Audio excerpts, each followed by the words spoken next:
안녕하세요. 일본 여행에 깊이를 더해드리는 채널 탐미주의적 탐미주의 타미타미입니다. 오늘은 제가 일본 여행할 때 자주 이용하는 호텔을 소개해드릴까 합니다. 저희가 돈이 없지 교양이 없는 건 아니잖아요. 예, 돈만 많으면 비싼 호텔 잡으면 되죠. 비싼 호텔이 좋은 호텔인 건 맞잖아요. 오늘은 교양은 있지만 돈은 없는 저 같은 구독자님들을 위한 선택입니다. 바로 토요코인. 먼저 일본 호텔에 대한 개념부터 잡고 갈게요. 일본의 호텔은 관광 호텔과 비즈니스 호텔로 나눠지는데요. 비즈니스 호텔이라고 하면 항공기 비즈니스 클래스 생각하시면 안 됩니다. 예. 관광 호텔의 경우에는요, 각 등급별로 필수적인 부대 시설이 있어요.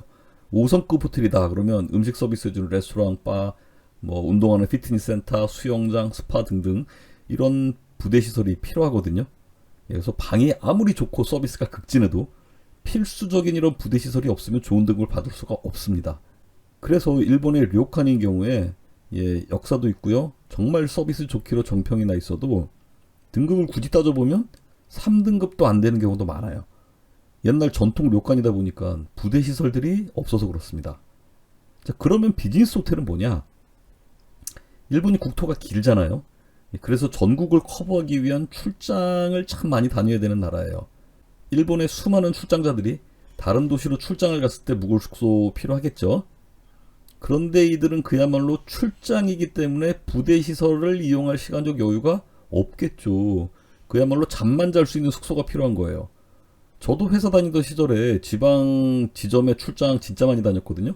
지방에 출장 가면 뭐 지점 직원들이랑 저녁도 먹어야 되죠. 뭐 때론 같이 야근할 때도 있죠. 정말 잠만 자면서 다녔거든요. 그런 직장인들의 출장, 즉 비즈니스 트립을 위한 특화된 호텔이 특히 일본에서 많이 발달했는데요. 정말 부대 시설 싹 빼고 방도 잠만 잘 크기로 줄여서 비용을 확 뺀 호텔을 일본에서는 비즈니스 호텔이라고 부릅니다.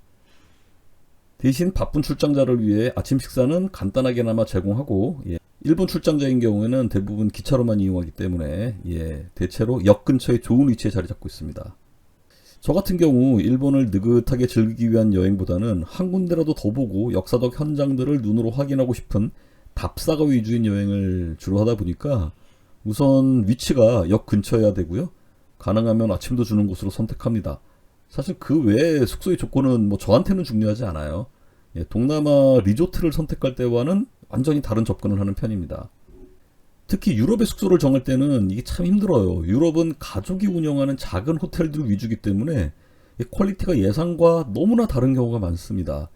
뜻밖의 좋은 숙소를 만나서 행복할 때도 있지만 정말 아직도 잊혀지지 않는 그런 엉망인 숙소가 걸릴 때도 있죠. 제 성격상 예상 범위 밖에서 일이 벌어지는 거를 엄청나게 싫어하는 제이거든요. 숙소 선택에 있어서도 가능하면 얼마나 좋으냐보다는 얼마나 예산과 비슷하냐로 그렇게 보는 것 같아요. 물론 예산이 넉넉해서 비싼 숙소 정하면 뭐 많은 문제가 해결되죠. 근데 그럴 수 있는 형편은 아니기 때문에 이런 모든 것들을 고려해서 제가 일본 여행할 때 주로 선택하는 숙소가 바로 토요코인입니다. 토요코인이라니까 토요코 키즈를 먼저 떠올리실 분도 있을 것 같아요. 토요코 키즈는 도쿄 신주쿠 가부키초의 토호 시네마즈 옆이니까 요코죠, 일본어로. 광장 근처에서 노숙하거나 거리를 배회하는 가출 청소년을 일컫는 말이죠.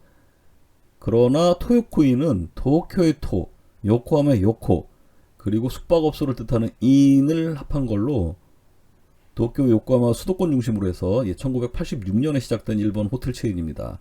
80년대니까 일본 버블이 한참일 때여서 여행 및 관광 수요도 엄청 많았을 시기라고 생각이 되죠. 이 호텔을 관심을 가지고 보시면 웬만한 도시 주요 역마다 똑같은 디자인의 건물들이 있다는 걸 알게 될 거예요. 이들의 전략은 정말 명확합니다. 첫째, 각 도시 역 주변에 위치한다. 여행자 입장에서 너무 고마운 거죠. 둘째, 모든 인테리어를 통일해서 관리 비용도 낮추고 고객들도 객실 상태나 서비스를 예상할 수 있게 한다. 의외성은 적지만 저 같은 제2형 인간들에게 딱입니다.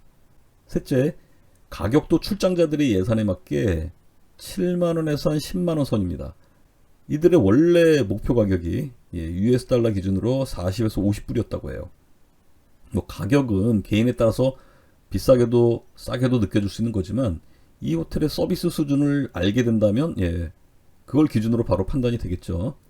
제 개인적인 의견은 다른 동급의 호텔에 비해서는 충분히 경쟁력 있는 가격이다라고 생각합니다. 넷째, 조식이 무료예요. 다른 동급 호텔의 경우에 부대 시설을 최소화한 비즈니스 호텔이다 보니까 조식까지 아예 없앴거나 있어도 유료인 경우가 대부분인데 해자롭게도 무료입니다. 대단한 조식은 아니지만 조식 종류, 퀄리티, 서비스가 일정하기 때문에 어디를 가든지 유사한 수준 서비스여서 저는 딱 예상 범위 아니어서 불만 전혀 없습니다. 이미 알고 있기 때문이죠. 다섯 번째, 회원 가입을 하시면 여러 가지 혜택이 있어요.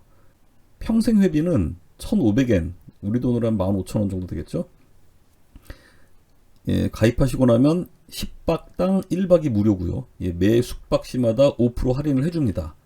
체크인도 일반 고객보다 1시간 일찍인 오후 3시부터 해주고, 예약도 일반인들은 5개월 전부터 예약을 받는데 회원들은 6개월 전부터 가능해요. 더 자세한 내용은 이 홈페이지 참고하시길 바라고요. 저는 광고를 받을 수 있는 그런 유명한 유튜버가 아니기 때문에 당연히 광고 아닙니다. 언젠가 저도 광고를 받을 수 있게 되는 그런 유튜버가 된다면 그때는 구독자 여러분께 자랑 좀 할게요. 홈페이지를 통한 직접 예약만 카운트가 되는 거예요. 저도 처음에 부킹닷컴으로 예약하고 왔다가 망했습니다. 이건 좀 번외로 이 토요코인과 경쟁 관계인 호텔이 몇 개 있는데 가장 대표적인 호텔이 아파호텔일 거예요.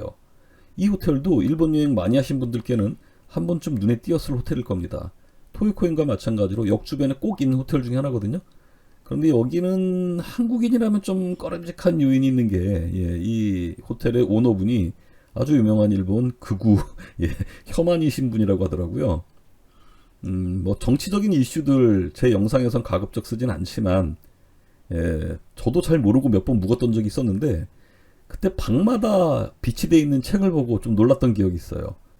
이 책들 제목부터 좀 싸하죠. 나중에 찾아보니까 유명한 극우 인사라고 하더라고요. 호텔 자체는 토요코인과 비슷한 수준으로 마음에 들었는데 이 토요코인에서는 무료인 조식이 아파호텔은 유료고요.